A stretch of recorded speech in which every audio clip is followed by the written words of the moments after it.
Tagin Keshta Hupte Gon Chapter Catherine Connolly.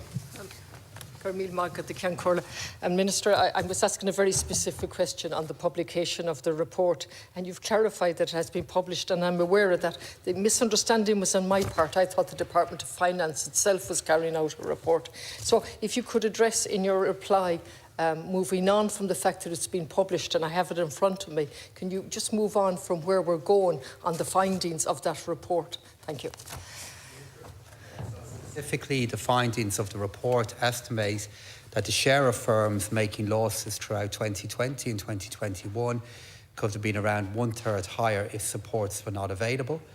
And it finds that in the absence of the extensive supports provided by the government to SMEs, the distress rate for companies would have been 72% higher. Moreover, by 2024, without the support that we had in place, the distress rate is estimated to be around 20% higher relative to the baseline. In terms of what happens from beyond this, Deputy, this provides the backdrop to the phasing out of the employment wage subsidy scheme that is now in place. As the Deputy and House will be aware, we are now in the final phase of the first reduction of EWIS. Companies who are receiving up to €350 per employee will now be receiving up to €203 per employee, and that will now move to €100. And then the same process will then happen to companies 4 weeks later that were affected by the December the 8th public health regulation, the December public health regulation requiring companies to close at 8 p.m, restaurants and so on. So that will provide the backdrop to the phased exit from EWIS. I've read the paper, and it's not an easy paper to read, and it's the second paper, a working paper, that's been produced by your department along with the ESRI. I absolutely accept that without the support, all of these businesses would have been much worse. And I'm on record for supporting the government in relation to quick action. So that's not what I'm asking here. I'm asking us where we're going next. Because if you look at the figures, if we look at, say, look at the 21 report from the same group of people, and I mean, the facts are really, they're staggering. SMEs are the predominant enterprise type in Ireland, which we know, but accounting for 99% of the active businesses, with 92% of these being micro, having less than 10 employees. And it goes on to talk about, despite Ireland's reputation as a high-tech, knowledge-intensive economy, the majority of employees in Ireland work in traditional domestic-facing sectors where MSEs are the dominant employer. And so when I take that report with that report, it's the small enterprises are in serious trouble, notwithstanding the help. And the prediction is by 2024, a substantial proportion will be gone out of business. Deputy Carol McNeill. Thankful to Deputy Connolly for raising this, because it's been something of considerable concern. The sectors in particular, there are some that have been naturally slower to open, but particularly in the catering sector, where people have been slower to plan events and exhibitions and so on. It's one in particular that is uniquely small in terms of numbers, less than 10 employees. Thinking of 2 in my own constituency that have, adapted throughout the pandemic to try to provide food in different ways. But they are highlighting that theirs is a slower recovery, even when things are open, because of their dependence on people to plan events into the future, exhibitions, weddings, big catering events and so on. So that plant, is there any capacity for that sort of sectoral analysis that provides additional supports to small, particularly those micro enterprises that Deputy Connolly raises, to be able to help them through, Minister? Thank you. I'm afraid I don't follow the questions from Deputy Connolly. Deputy asked me what is the way forward. I said what the way forward was in the employment wage subsidy scheme, and the report focused on the impact of the employment wage subsidy scheme on SMEs. In relation to the question put forward to me there by Deputy McNeill, she does raise a very important point that is covered off here in this report, that there are parts of our economy that are clearly having or had a slower recovery than other parts of our economy. As the Deputy is aware, the way in which we seek to recognise that is by the varying speeds of how different sectors will leave the employment wage subsidy scheme.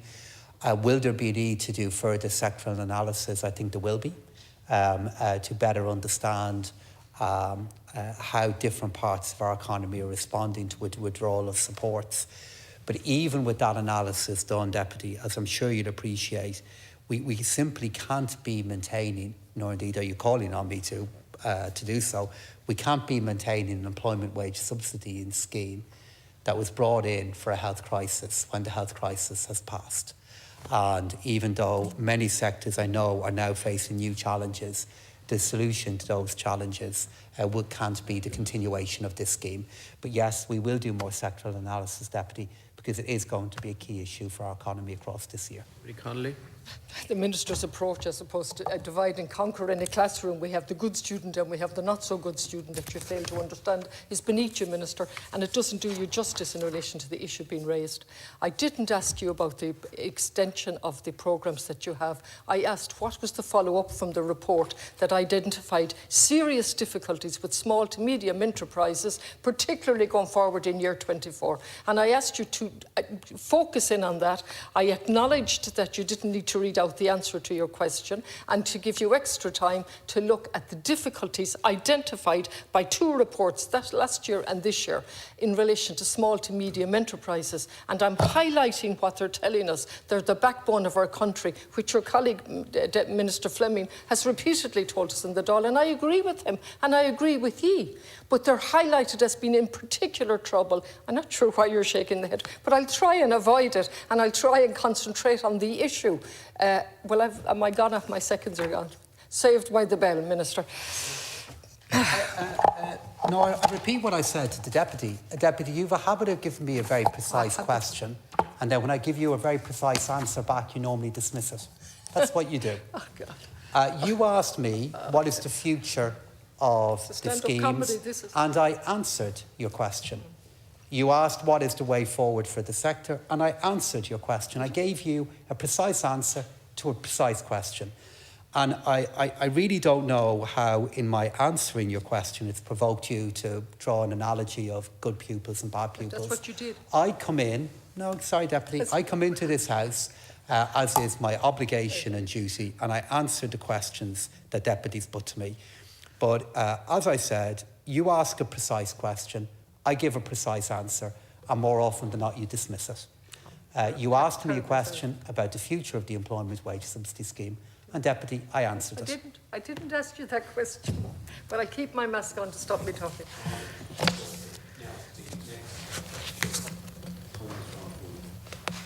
Deputy, yourself again, Deputy Connolly.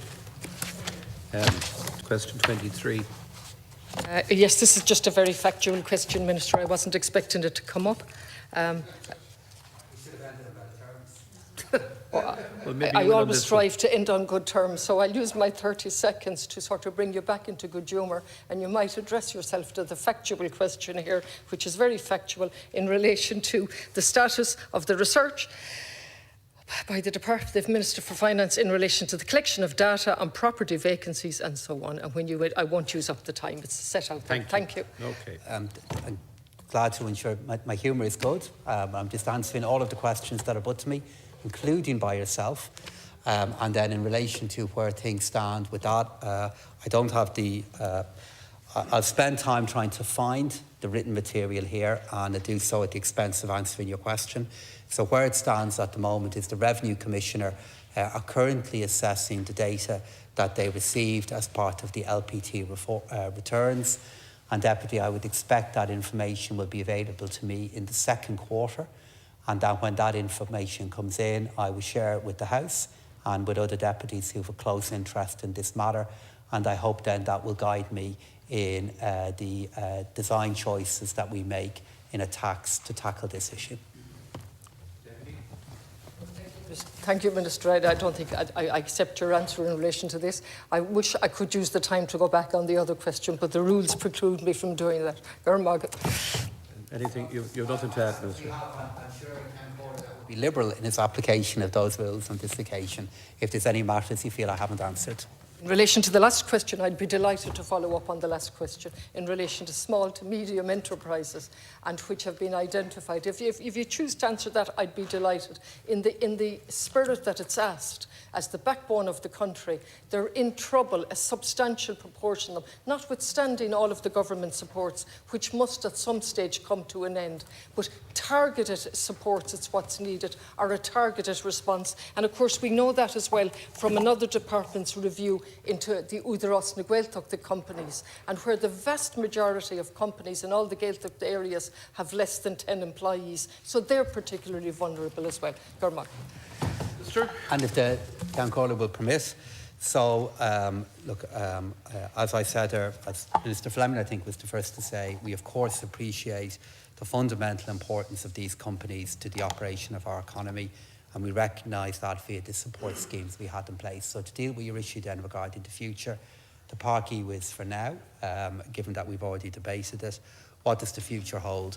I think the future looks at, firstly, what role can Enterprise Ireland play in supporting, in particular, small and medium-sized companies to scale up, to become more innovative, with all of the change that is underway and the challenges that the Deputy is referring to.